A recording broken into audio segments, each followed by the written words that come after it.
empezaba todos los videos, sí. Hola chicas, ¿cómo están todos? Mi nombre es Gabriela Ivy, alias La Vikinga, y en este caso mucha gente se copó con las historias paranormales de los videos anteriores, así que en este caso voy a contar historias paranormales de terceros o terceres, si se quiere de alguna manera. Ya de por sí mi primera historia paranormal, esta es propia, es que les estoy haciendo el video sucia porque justamente explotó un caño en el partido de San Martín, así que estamos hace un día sin agua, entonces tenemos estos rulos. Yo igualmente me los lavé con agua mineral. Bien, vamos a empezar con Lucrecia, no voy a decir el apellido para cuidarla, ¿no? Básicamente vamos a empezar con una historia paranormal que me hace la aclaración. Me dice, esta historia sobrenatural. No le hice correcciones ni nada porque escribe como habla, o sea, es muy particular. Y es como que está el alma de Lucre acá en este texto. Así que lo voy a leer tal cual. Esta historia sobrenatural no la considero de terror. O sea, yo en ningún momento dije historias de terror, pero me parece buena la aclaración. En realidad es cualquier cosa que, por ejemplo, no sé, se mueve un objeto y la idea es que no es porque lo moví con la mano, sino que se movió solo. En ese caso, cualquier historia es válida. Bien, esta historia sobrenatural, no la considero de terror, tiene que ver con mi abuela paterna. En los 70...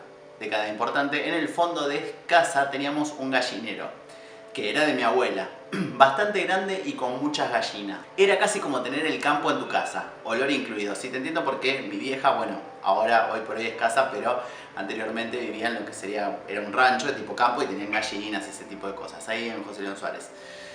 Cuando sos chique, todo te parece más grande y a mí siempre me pareció que ese gallinero estaba como a media cuadra lindando con los vecinos del fondo. Ese fondo era un semibosque de árboles frutales y plantas y en algunos rincones había montañas de escombros de alguna construcción y también un gran tambor de acero. Bueno, quedémonos con el tambor de acero porque va a ser el protagonista de la historia.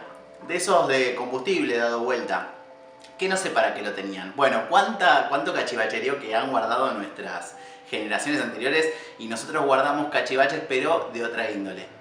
En esa época ese tambor era casi tan alto como yo, es alta, pero en esa época era niña y creo que tendría unos 50-60 centímetros de diámetro. Mi abuela le daba de comer a las gallinas muy temprano, de madrugada, cuando se levantaba.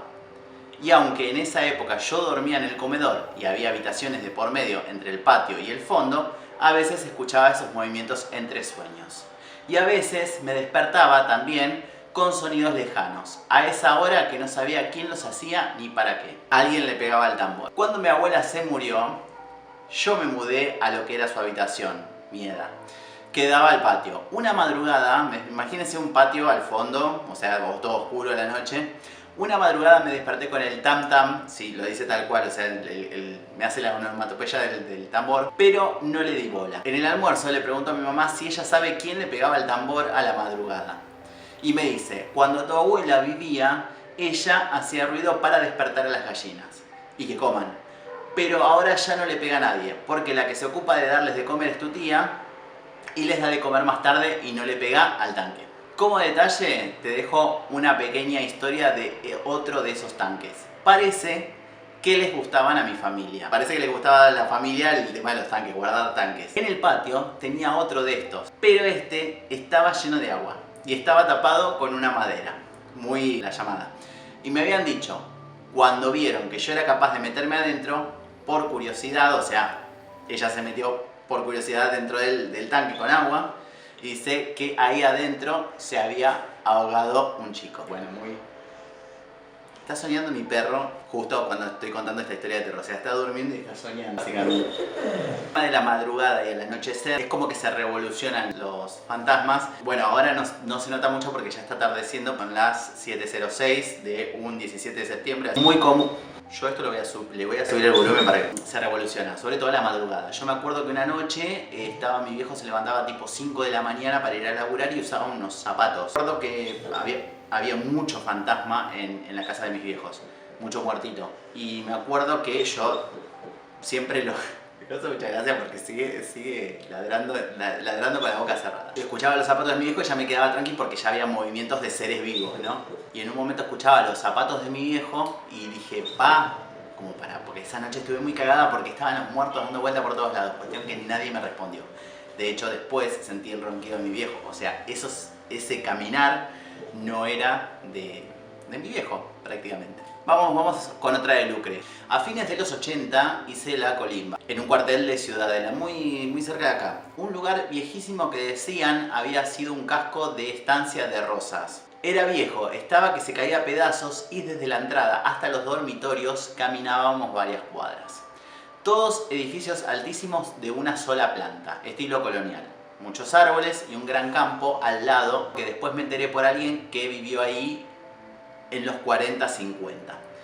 Los chicos iban a buscar balas y restos de las guerras de independencia. Bueno, entre los 40 y 50, entre los 40 y 50 hubo guerra de independencia. Quiero chequear la historia, pues acá nomás. Justamente los pibes, cuando sos pendejos, salen a buscar restos de las balas y todo eso. Muchos de los milicos que eran mis superiores habían estado en Malvinas y había una lista en una pared de todos los muertos, oficiales, sub y soldados.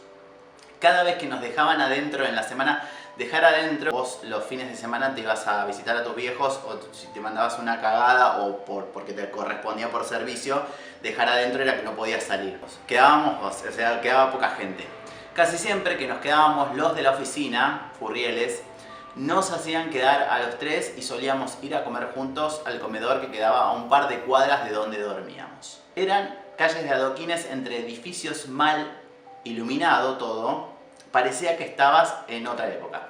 Los dormitorios siempre quedaban vigilados por lo que se le llamaba imaginaria. El único que podía abrir las dos únicas puertas desde adentro, que tenían unas maderas atravesadas aparte de la llave, o sea, quedaba una persona adentro que, bueno, tenía llave, por más que tuviera llave del lado de afuera, si no levantabas esas maderas no podías entrar. Adentro de lo que se conocía como la cuadra, que es donde dormíamos. Había varios ambientes, baños con ducha, el dormitorio del suboficial de guardia de una punta, en el medio todas las camas con un espacio muy grande en el medio. No sé si leyeron el libro de Socorro de Elsa Bornemann, muy bueno, o sea, es un libro para chiques, pero la redacción te cagás en las patas, muy bueno. Si pueden leerlo, incluso ahora de adultez, cómo se ve a veces en las películas, o sea, todas las camas separadas, eso es lo que dice. Y en la otra punta, la sala de armas, separaba la oficina del oficial, con nuestra oficina. Esta cuadra no tenía ventanas por las cuales poder asomarte como una casa. Tienen ventanucos muy altos con rejas que dejan entrar un poco el sol. Horrendo. Yo me deprimo. Nuestra oficina igual es para dormir, supongo que a la noche nada más iba. Nuestra oficina tenía uno súper alto y chiquito, o sea, el ventanuco. Como éramos responsables de lo que había dentro de la oficina, cuando salíamos a comer cerrábamos con llave que solo teníamos nosotros. Una noche cuando volvíamos de cenar, mientras estábamos dando la vuelta por la esquina de la cuadra para golpear la puerta, vemos que por nuestra ventanita se veía la luz prendida. Pensamos que había vuelto por alguna emergencia el sargento, ayudante, que era el único aparte de nosotros con llave. Aparte se alcanzaba a escuchar que alguien escribía a máquina. Bueno, esa es típica, o sea, el objeto fan del fantasma en su vida. Cuando nos abre el pibe de imaginaria, le preguntamos quién estaba en la oficina y nos mira con los ojos grandotes, o sea, sorpresa. No hay nadie, si está cerrada, dice el chavo. Los tres vimos y escuchamos la luz y la máquina. Pero estaba cerrada la oficina. Debe ser esta oficina que tenía los cerrados con tablones. Con el tiempo averiguamos que en Malvinas había muerto uno de los furrieles que trabajaba en esa oficina. Bueno, más o menos fue como el chabón que se suicidó en la casa de mi amiga. O sea, el edificio ese que se había suicidado de que te rascaba el mosquitero. Bueno, bien, vamos con la otra historia que es de Vanina. Me puso dos mini historias cortitas y dice: tengo dos historias de fallecimientos. Cómo me encanta la muerte. Es una cosa, yo de hecho en mi blog hace mucho hice charlas con la hermana muerte. Se llamaba el texto y era como que hablábamos y bueno, hablaba un poco de la mortalidad del ser y decir, che, ¿qué onda? ¿Por qué existe la muerte? Qué sé yo, a mí me atrae muchísimo. Tengo dos historias de fallecimientos, la puta madre, con sucesos paranormales de mi abuela materna y mi abuelo paterno. Mi mamá y mi papá eran españoles. En el momento de estas historias ya vivían casados en Argentina, que fue donde se conocieron. Fallecimiento de mi abuelo.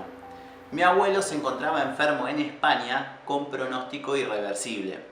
La comunicación en esa época con mi papá era solo a través de cartas, con lo cual las novedades de su estado demoraban muchos días. Al margen de que arrastraba su enfermedad desde varios meses, no era previsible la fecha del desenlace. Una noche mi papá se despierta sintiendo que se estaba inflando como un monstruo. Una mezcla entre el sueño y realidad. Son sueños vívidos, eso. Pasa en situaciones también cuando hay mucho estrés y eso. Luego de un rato deja de sentir esa sensación de que se estaba deformando. Recobra la conciencia, muy película de terror eso. Y le dice a mi mamá, papá murió. Al tiempo le llega una carta de España confirmando que el padre había fallecido esa misma noche. Bueno, a mucha gente le ha pasado esto, ¿no? Que decís, murió. A mí me pasó con mi perro. Mi perro estaba muy jodido, murió de viejo, estaba re jodido y en un momento estábamos en la casa de mi tío que se hacía mucho el tema de asados, por eso no es algo que me desviva comer asados. Todo el tiempo hacían asados. De hecho, la carne roja me gusta muy pocas cosas. Me acuerdo que yo estaba así y de repente dije, se murió el perro. Fue lo primero y bueno, cuando volvimos estaba fallecido. El fallecimiento de mi abuela. Mi perro, ese que se murió, después también sentías las patitas todo el tiempo. De hecho, estabas mirando cuando te sentabas a la mesa, lo que sea.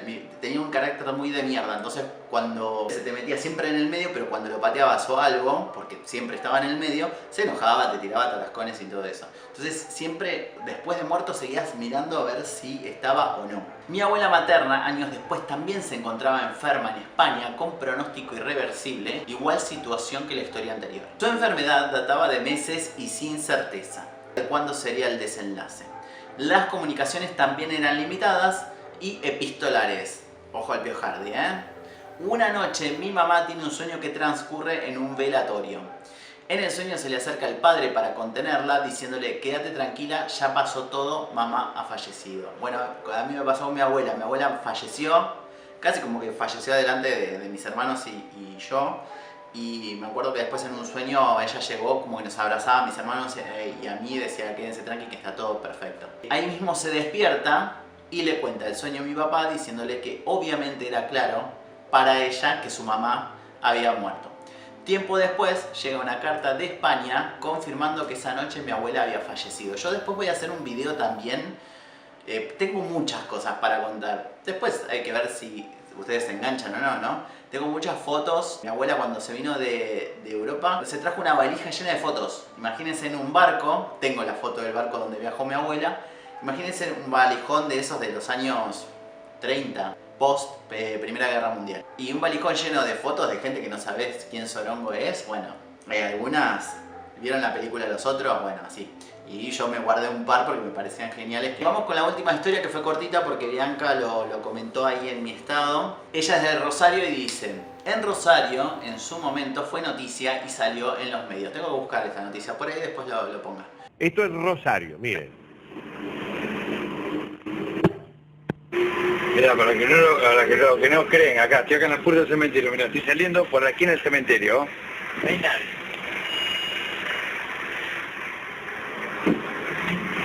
No hay nadie, ¿eh? Y suena el timbre solo. ¿Cómo puede ser? ¿Escuchan? Mirá.